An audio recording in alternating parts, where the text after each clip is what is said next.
Coitadas nos ben, sí? Sí. Bueno, como dicenos Julio, que ao final se estendeu un pouco, non vos preocupedes que nós o que vamos a facer é comprimir un pouco a nosa parte, porque é unha parte máis pequeniña, porque vamos a falar do que sería Monumenta Educa. E, bueno, non sei se Bea queres introducirlles algo.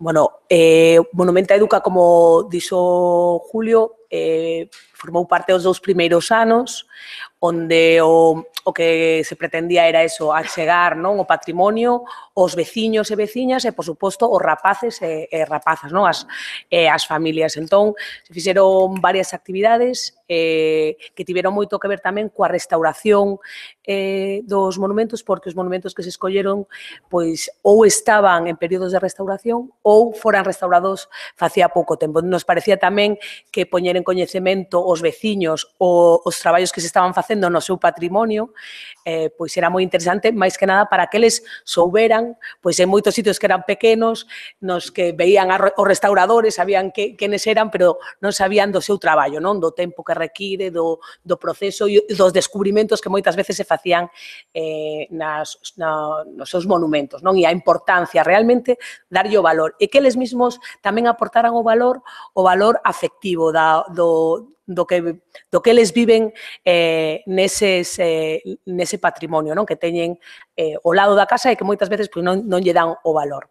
Entón, fixemos varias actividades, como vos decía, un con obradoiros que sería máis ben participaban os rapaces e que estaban máis enfocado a dar a coñecer todas esas técnicas de restauración, que veremos agora algunhas imaxes. Despois tamén nos faladoiros, éramos nos as que introducíamos tamén cos veciños e veciñas para que nos contaran un pouco pois as súas vivencias dentro con ese patrimonio, que saíron tamén cousas moi interesantes que tamén imos ver, máis que vos contemos, queremos tamén que vexades o que foi, non? Neses días.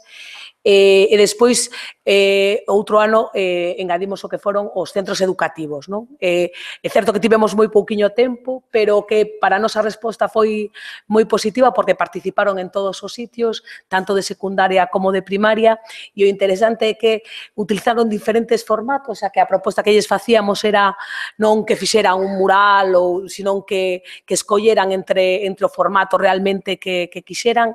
Nos aportábamos tamén unhas fichas nas que eles podían documentarse e sempre tiñamos unha relación co centro educativo, que pasa que tivemos solamente 3 meses, os 3 últimos meses do ano, que son os máis difíciles para todos os centros educativos, pero despois, bueno, veremos tamén algún resultado que queremos que foi moi satisfactorio para nós e, sobre todo, para eles, non? Que foron os que fixeron o traballo, un traballo que, ademais dos centros educativos, o que máis nos interesaba é que os rapaces tiveran contacto cos seus maiores, para que os maiores, os que tiveran algunha experiencia co monumento, pois contaran os rapaces as súas experiencias. Bueno, entón, eu creo que aquí Ana pode falar. Sí, bueno, vamos contar un pouquiño como foi realmente a experiencia. Bueno, empezamos no 2013 con que serían os obradoiros, mansa obra. Como vos decía antes, Julio, no 2013 fixémolos, Monumenta celebrouse no mes de novembro e decembro. Podedes imaginar, moitísimo frío, plantexamos a posibilidade de facer talleres nas fins de semana, que era cando se celebraba o evento, e non podíamos ir aos centros educativos, como decía antes ben Xulio, co total que tiñamos que facer as actividades dentro dos propios monumentos. Para nós, claro, en inicio era pois víamos problemas porque en moitos deles pois non había, por exemplo, nin auga, nunha igrexa normalmente pois non hai auga corriente onde ter que lavar algún material, en moitos lugares pois non estaban iluminados, iba a facer frío co cal os rapaces que iban a participar nos pensábamos, bueno, máis se nos acalaron, nos van a aguantar nunha actividade, pero logo descubrimos que eran todo potencialidades, porque realmente os rapaces estaban facendo unha actividade nun lugar no que normalmente, pois iso, iban á igrexa ao acto religioso ou iban á catequese, non se esperaban para nada chegar a facer nunca unha actividade xa didáctica, unha actividade práctica dentro dun entorno como ese. Para eles, decíannos, e logo decíannos os pais, oye, pois van impresionados porque non esperaban nunca chegar a facer unha actividade dentro do claustro da catedral. total que convertímolo en algo positivo. En este caso, por exemplo, unha imaxe que estamos, se non me equivoco, en Toén, están coa restauradora. Era moi gracioso, pois en esta imaxe, porque nos facía gracia que o grupo de nenos que había no pobo decían, levamos varios meses vendo ese plástico aí colgado e non sabíamos que había detrás. Eles, de repente, un día alguén puxo un plástico nunha capela e decían, sabemos que o están arranxando, pero tiñan moitísima curiosidade. E no domingo, cando iban á misa, os seus pais non lle deixaban levantar o plástico e mirar. Entonces, ese día, ao feito de estar traballando ali dentro, para eles, decían, oye, pois que experiencia, non? Estaban super contentos. E, aparte, bueno, Carlota, a restauradora, estuvolles explicando como utilizaban os moldes, bueno, foi unha experiencia, a verdade, fantástica. Non me quero extender moito porque senón falo demasiado. Nos obradoiros o que facíamos sempre, se había posibilidade de estar cos restauradores ou que viran exacto o punto no que se está restaurando, era perfecto. Senón o que si sempre facíamos era como unha visita a esa restauración que xa se fixera ou incluso o monumento. Isto en Lourenzá están vendo pois unha parte que recentemente se recuperara. Bueno, interesábanos moito esta primeira parte así como máis teórica, máis de charla, porque aí aproveitábamos para introducir conceptos como a importancia de protexer, de conservar, a importancia de, o sea, que eles souberan que o patrimonio é de todos, que o temos que querelo, que temos que vivilo, que non é unha igrexa que está aí solamente para ir os domingos, que non é unha ponte románica pola que pasamos simplemente, hai que estar aí, hai que vivilo, e é de todos. E a partir de aí, pois, eles ibanse dando conta e decían, bueno, pois, iban como entrándolles ese orgullo, non, do noso, de decir, oye, pois, cando chegue ao cole o luns, decíannos algúns, pois, voulle decir que na miña parroquia teño unhas pinturas, contábanos xa como orgullosos, non? Entonces, esa parte primeira teórica para nós era superimportante, e logo xa nos pasábamos a parte práctica. Aquí, como vedes, estamos no claustro da Catedral de Tui. Estamos facendo talleres, como decía antes Bea, cando nos encargaron facer talleres que tivesen que ver co programa, posto que falábamos de restauración, vimos todas as restauracións que se fixeran nas 10 localizacións e centrámonos sobre todo en restauración de pinturas murais, en restauración de retablos, en restauración de cubertas, non? Entón, bueno, fixemos así a modo de xogo, algunhas fixemos tellas, estuvemos traballando iso, explicándolles que era o que podría, os efectos que podría ter unha simple goteira nun edificio. Aquí vedes un traballo que lles encantou aos nenos. Bueno, unha cousa, vedes que en moitas das imaxes hai moi poucos nenos. Antes de que se me olvide, unha das cousas que tiñamos problema, comentaba antes Julio, era que chegábamos a algunhas localidades que eran moi pequeniñas, por exemplo, Nogueira de Miño, que tuveron que decía Julio, tuxemos a Coral de Chantada porque así asegurábamos público. O mellor chegamos a unha localidade que había 7 nenos xuntando todos os barrios de todo o que sería a parroquia, parroquias veciñas, decíannos, non, aquí non temos máis nenos. Claro, exitoso a nivel cuantitativo, o que son os obradoiros non o foron para nada. Houve algún sitio, pois, o mellor, onde xuntamos 30 nenos, pero non podemos decir que foran hordas de nenos para nada. Ahora ben, cualitativamente, nós estamos seguros que estes rapaces non se lles vai ocurrir facer unha pintada nunha mámoa, nunca na vida. Temos aquí, por exemplo, o que vos decía das pinturas. As pinturas que utilizamos aquí son as de Nogueira de Miño, que digo mesmo que Julio, que se non coñecedes Nogueira de Miño, mañá mismo escapade para ali, porque é increíble a Capilla Sixtina galega. O que facían aquí, pois era un pouco o traballo que replicamos o traballo que estuveron facendo as restauradoras nesa igrexa. Pois dábamosles as pinturas que neste caso iban impresas en lenzos e eles tiñan que desencalar, tiñan que limpar as pinturas e tiñan que facer unha reintegración cromática que, bueno, acababan sendo así un pouco como o famoso ECOMO e demais, pero unha actividade que lles parecía moi interesante e moi clarificadora, porque nos decían eles, claro, agora entendemos por que levan aí traballando 3 meses e nos decimos, levades aí traballando tal e solamente está un trociño de parede. Decíanos, como pode ser que sea un soliño? Claro, decían, claro, estaban ali co isopo limpando pouquiño a pouquiño e decían, isto é super complicado. Queremos que salieron ao medio dunha vocación de restauradores, que saibades. E nada, e bueno, están, como vedes, están facendo así unhas reintegracións así un pouco bruscas. Traballamos con moldes, a raíz do que estuveramos vendo con Carlota, que nos estuvo dando moldes e facendo, direino agora, bueno, con moldes de silicona, estuves enseñando como facía a reintegración con resinas, pois nós estuvemos traballando tamén o tema dos moldes e do positivado. con retablos, esta que é unha actividade casi como que se ve como moi pintoresca, dices así como moi infantil, serviunos moito para falar de, pois iso, do que é un retablo, de por que as igrexas se pintan, da importancia da iconografía dunha igrexa, pois sobre todo nun tempo no que a lingua, o sea, o que era a lingua escrita non era accesible a todo o mundo. Estuvemos pintando... Bueno, isto foi a raíz dun obradoiro... Do Obradoiro aquí en Santiago de Compostela. Do Obradoiro en Santiago de Compostela, estaba agora pensando. Fixerase, creo, unha restauración no reloxo da catedral, e, bueno, estuvemos aí facendo un pouco de pintado en pedra, con ouro e demais, a verdad que é bastante interesante. A verdade é que, como vos decía, para nós os obradoiros, a nivel cuantitativo, podo dicir que foron un fracaso, podo decirlo abertamente, porque preparar un obradoiro así, levar todos os materiales, chegar a un lugar, montar todo, e que despois só tiñan 6 nenos, dices ti, bueno, pois que pena, pero a sensación sempre, sempre, sempre era positiva. Moitísimo máis positivo probablemente houbera sido facelo, pois, o mellor nunha aula, con centro educativo, pois aproveitar a semana previa a Monumenta, pero era o que decía Julio, era o primer ano, tiñamos 2 meses, 3 para organizar, e foi a posibilidade que tivemos, incluso en esta primeira edición o que comentaba, tivemos que ás veces ir onde estaban os nenos. Oye, pois o domingo en catequese temos 25 nenos, vámonos ali. Falábamos co sacerdote, anulábamos a catequese e camiábamoslo polo obradoiro. Logo tamén nos tocou a nós facer algúns faladoiros, aparte dos que facía Julio, e, bueno, facíamos un pouco, máis ou menos, era esa esencia, non? O de falar cos veciños e recuperar un pouco as súas vivenzas en torno ao monumento. Como vedes, estamos aí simplemente charlando na igrexa e, bueno, daí salían, pois, acórdome que isto en Cenge, pois, acabaron nos comentando, pois, as rivalidades que había coa parroquia veciña, polo toque de campanas, que cando había festa, aqueles botaban máis fogos que estes, que o cura parecía que os quería máis a eles, que a súa igrexa, non sei, a verdade é que falando un pouco a pouco con eles, contáronos unha serie de historias que realmente, pois, son para recordar e para ter. Este, para min, foi un dos momentos Monumenta dese primer ano, que en Terroso. En Terroso fixéramos unha actividade, Julio, creo que era en torno a Ángel Barja, o músico de Terroso. Entonces, cando empezamos a falar cos veciños, pois empezamos a falar pola música, non? Se o coñecían, se era dalí, se coñecían a familia.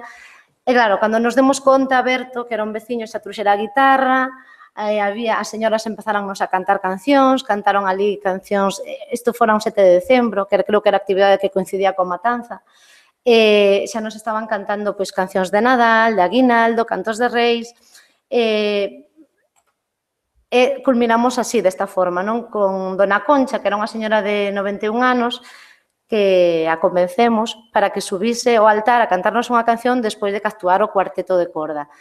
Para nós é un momento así, para min foi un momento especial porque iso, non? Esa señora dicíame, como vou a subir eu a igrexa, como vou a subir eu ao altar, que é o sitio onde está normalmente o cura, os domingos. Ela sentíase como un pouco cohibida, pero despois de falar con ela, dicíamos, pero se existe unha festa, se estamos todos xuntos, e ao final a señora subiu super contenta, a verdade, para mí foi un momento como increíble. Programa educativo. Claro, despois deste primer ano que fora así organizado en 2 meses e que por un lado tiñamos os nenos e por outro lado tiñamos un pouco a xente maior coas súas vivenzas, quixemos un pouco unir todo, non? Queríamos seguir traballando con nenos e queríamos que eses nenos pois recuperaran un pouco esas tradicións. Entonces ocurriusenos liar aos profes enrollados, como dice Julio, e tan enrollados que foron, porque isto celebrámoslo, este monumento, o segundo ano, foi en xuño. E claro, nós irrumpimos nos seus centros no último trimestre, cando xa todas as programacións están feitas e casi todo xa o cole andado, e dixemos, bueno, queremos que fagades un traballo para nós, un traballo que se vai a expoñer un día que vai haber un evento grandísimo aquí na vosa vila. E claro, ao principio era, pero como? Non podemos. Pero pouco a pouco, falando con eles, dábamoslle todas as facilidades, bueno, explicándolles un pouco o importante que iba a ser para os seus nenos traballar en torno a esos monumentos, pois pouco a pouco foron entrando. Para nós foi un éxito porque en casi todos os eventos que tivemos unha presentación de escolares. Nós non queríamos que os rapaces colleran e fixeran un traballo en plan, a Catedral de Tui construíuse en algo sacado de internet. Non queríamos que fixeran solamente iso. O que queríamos era que eles foran ás súas casas e buceasen no afectivo, que visen se había, pois, recordos persoais, había cousas que os conectasen con ese monumento, ou eles mesmos nos contasen que era o que os conectaba. Vale? Buscábamos máis esa parte, a parte vivencial. Entonces, para iso, bueno, démoslle unhas pequenas fichas didácticas que as fomos adaptando a primaria e a secundaria. En elas, aparte, bueno, unha breve introducción, iba o que sería unha enquisa para a recollida de testemunhos, non? Aí, pois, non creo que podades ver, pero, bueno, tiñan que poñer quen era a persoa que falaba, o parentesco, a idade e por que esa persoa tiña relación co monumento, se o consideraba importante, etc. Unha serie de datos que iban recollendo e unha vez que chegasen ou tuvesen esos datos recollidos, xa no centro co profesor, tiñan que elaborar algún traballo. Demos a posibilidade de que utilizasen calquer formato. Como dicía Julio, había moito formato audiovisual, pero dixemos, bueno, podedes facer un poema, unha canción, podedes o que queirades. E a verdade, o que queríamos era traervos algúns exemplos do que saliu, porque para nós a verdade é que é unha pena que non se pudera, que houbera ese recorte económico e non se pudera seguir con este programa, en concreto, co programa que se relacionaba cos centros educativos, porque ver como a comunidade, os pais, os profesorado e os alumnos dunha vila se volcaban nun evento, estaban ali todos participando, para nós foi increíble. Non só era traer espectadores de fora, era un pouco o que decía Julio, non chegábamos ali no paracaídas, senón que estaba toda a comunidade arropando os seus nenos. Visitas previas ao monumento. Puxemos estas imaxes aquí porque é algo que nos chamou a atención despois de falar cos profes, cando lles dixemos, oye, mira, que necesitamos que fagades isto e demais, decíanos, podedes xestionar para poder ir a ver o monumento, podemos ir a velo. E descubríamos nós, e eles tamén, que a mitad dos nenos nunca estiveran nos monumentos que tiñan ali ao lado. Nunca estiveran na igrexa de Melide, non a coñecían. Unha xoia do románico que non a coñecían e tiñan ali. Si viñeran á Catedral de Santiago, pero nunca estiveran ali. E como aí son moitos deles. Entonces, o primeiro que tiveron que facer foi facer visitas aos monumentos cos rapaces, porque senón era inviable. Era como que sempre buscan as visitas como máis espectaculares, e eso, visita a Santiago, visita a Catedral, non? Pero non ten, o que teñen ao lado non ten valor para eles, non? Entón foi unha maneira de que realmente o seu, o que tiña na parroquia, o que tiña máis cerca, era tan valioso, non? Ou máis que esas visitas que tiñan que facer moito máis longe, con seguinte desplazamento, etc. Claro, e máis, aparte xa non só que tiña un valor artístico, non só era importante porque tivese esas pinturas, sino porque era importante porque ali súa avoa pois casara ou de repente ali nacera, sabes, estaban moi relacionadas afectivamente con eles todos eses monumentos. E, bueno, e agora, se me permitides, porque xa vos dixemos que íbamos a ser moi breves, porque a nosa parte é moi pequeniña, vamos a mostrar algúns exemplos en 3 lugares solamente. Este é a Catedral de Tui. Aquí trouxen esta foto porque lembro que este panel é moi curioso, é un cole que Guillarei, en Guillarei non está no centro no centro de Tui, é un cole que estaría a nuestra radio.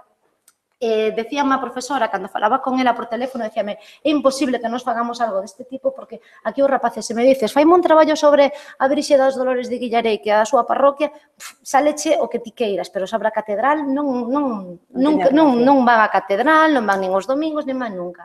Entonces, eles mesmos nos contaban que unha vez que empezaron a indagar, pois, o que máis o que menos, pois a súa avó e conseguiron sacar fotos de avós e de bisavós relacionados co que sería a catedral. Non se aprecian moi ben dende aí, pero hai fotos de bodas, hai fotos de algunha avoa cantando nun coro na catedral facía moito tempo, e, bueno, foi un traballo que me pareceu interesante por iso, non? Porque descubriron unha conexión que hasta ese momento non sabían que existía, que un pouco era o que decía Bea ao principio, de que este traballo tamén permitía que falasen nas casas cos seus maiores de un tema que normalmente non se fala, non? deses recordos que un ten.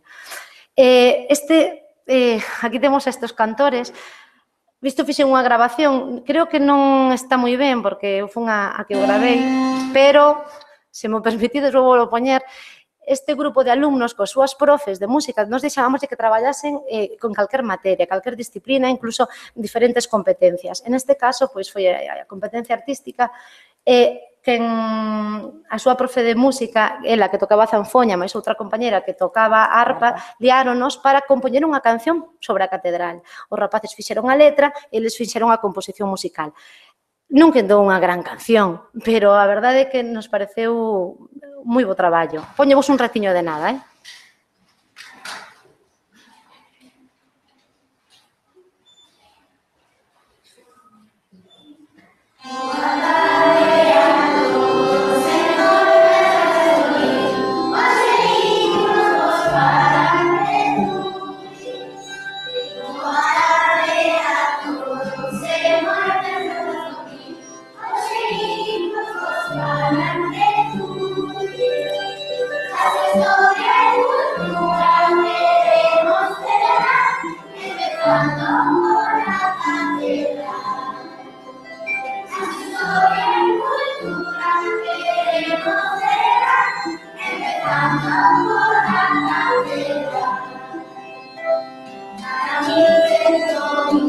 Bueno, non a vou a poñer toda, están en YouTube, se queredes velas.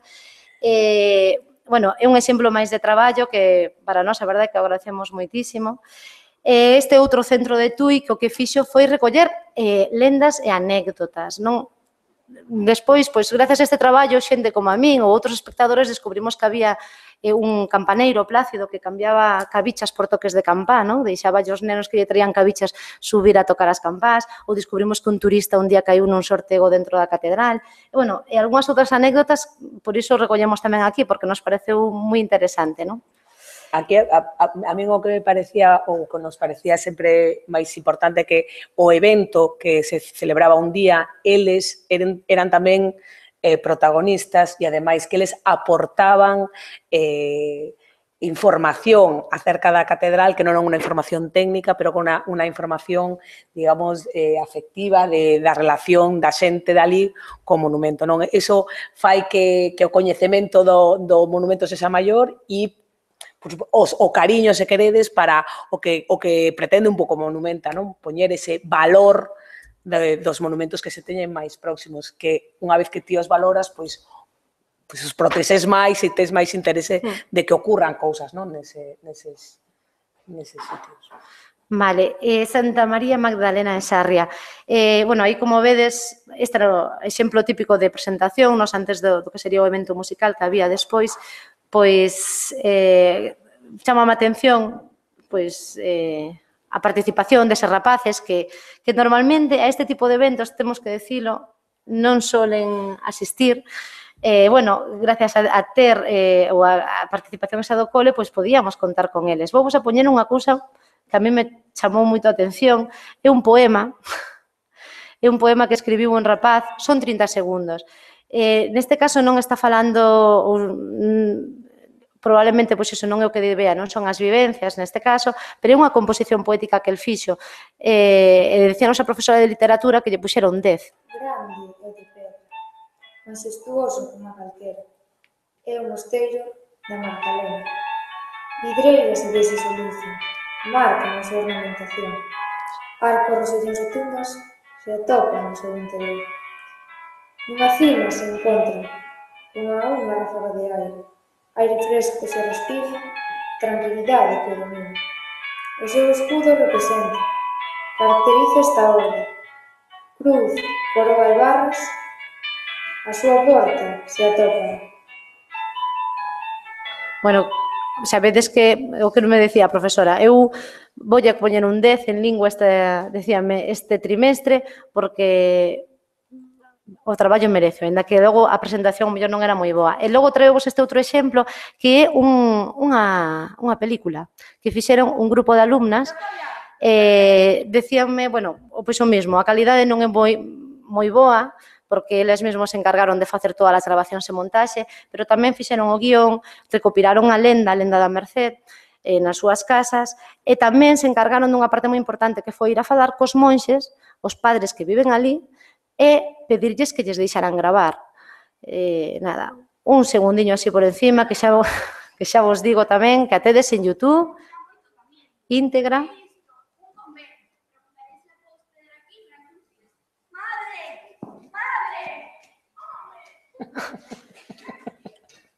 Como vedes, o mestre Mateo non creo que llo den. Pero, bueno, máis que nada interesábanos iso. Os rapaces de repente relacionábanse co monumento e iban máis unha relación casi íntima.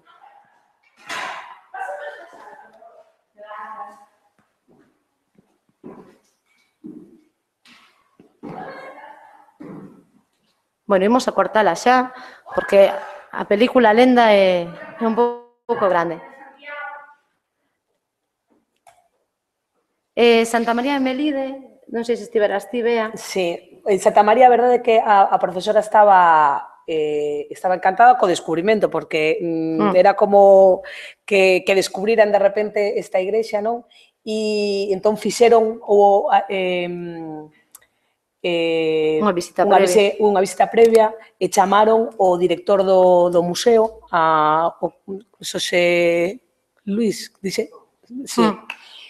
E tamén fixeron aí unha conexión co museo, e que contolles moitísimas cousas, entón o traballo realmente foi o que fixeron durante a visita, coas explicacións. Todos eses debuxos que vedes aí son os debuxos que fixeron os rapaces durante a visita, durante as explicacións e o descubrimento desta igrexa que non queda no centro do pobo, e como non queda no centro do pobo, parecía que, decía ela, é que queda moi lonxe, non? Está xusto ás aforas de Melide.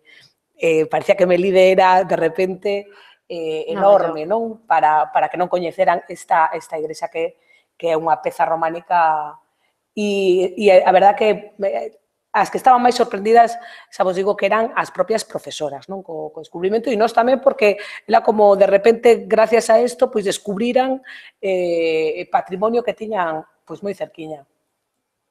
Vale, xa por último, presentamos o exemplo do Castro de San Cibrán de Las, do cole creo que se chamaba Eulogio Franqueira, e a verdade é que aquí este é un caso que nos gustou moito porque se volcou todo o cole e todos os veciños, que como vedes son casi todos os que están aí.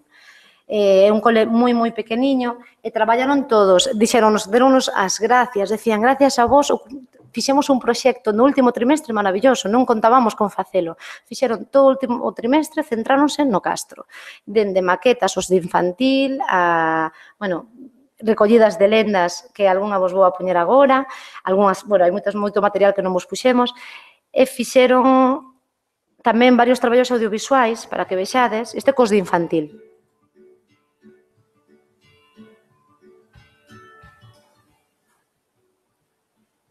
Que é un castro? É unha cidade que ten pedras, murallas, casas circulares, cuadradas, teñen animales. Como eran as casas dos castros? Redondas e cuadradas. Como estaba dividida por adentro? Que tiña dentro a casa? Animales, cama.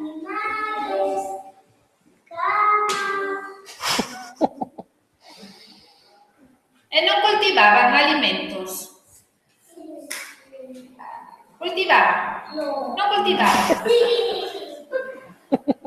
Había un pouco de desorientación. Que protexía os castros? O querer cartel. Para que servía a muralla do castro? Como eran as casas? Para protegerse de los malos. Que eran cadradas e redondas, que olles claro. A cazar, tamén a recoller barro, tamén a construir casas e murallas para que non coman outros animais a súa fe. Había animais no castro? Sí. Por exemplo? Cariñas, ovejas. Bueno, pues a verdade é que fixeron un moi bo traballo. Agora vou a poñer un dos meus preferidos.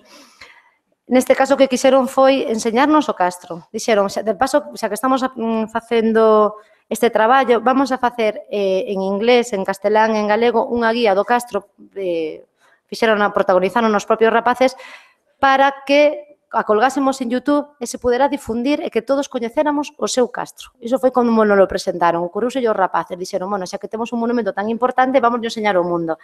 Trouxemos a versión en galego e aí vai.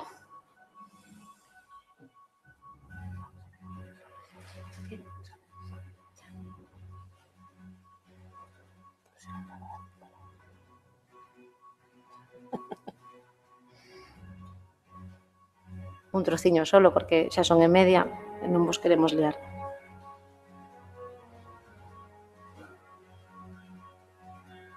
Isto eran todos os alumnos que tiñan de cuarto, quinto e sexto de primaria. Como vedes, era moi pequeniño o centro.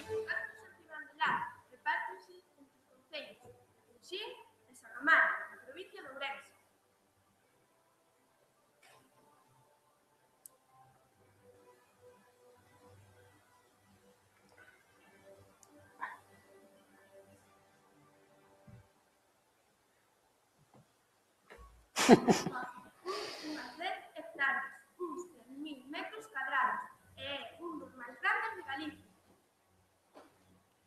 Florentina López Cuevillas e Vicente Martínez Risco, con unha visita ao castro en 1921, comezaron as primeiras excavacións, que logo retomouse en Lorenzo entre os anos 1948 e 1950. Dicíanos que fora moi importante para os rapaces. Vai do século II a.C.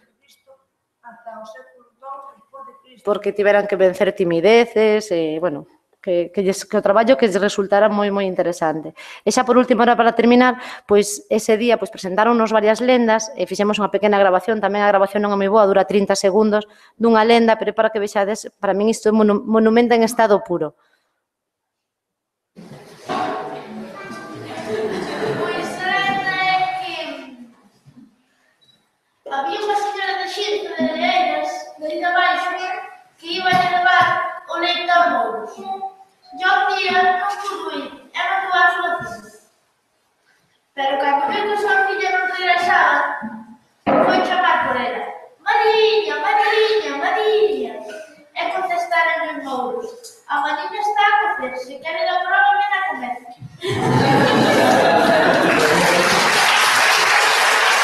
Pois nada, simplemente iso, non vos queremos liar máis, dicirvos que para nós foi unha, non sei, un programa que moi interesante, non só para nós, despois de avaliálo cos profesores, decían que, bueno, que traballar en torno ao monumento nunca pensaron que fora un monumento tan próximo, pensaron que fora tan enriquecedor para os alumnos, non?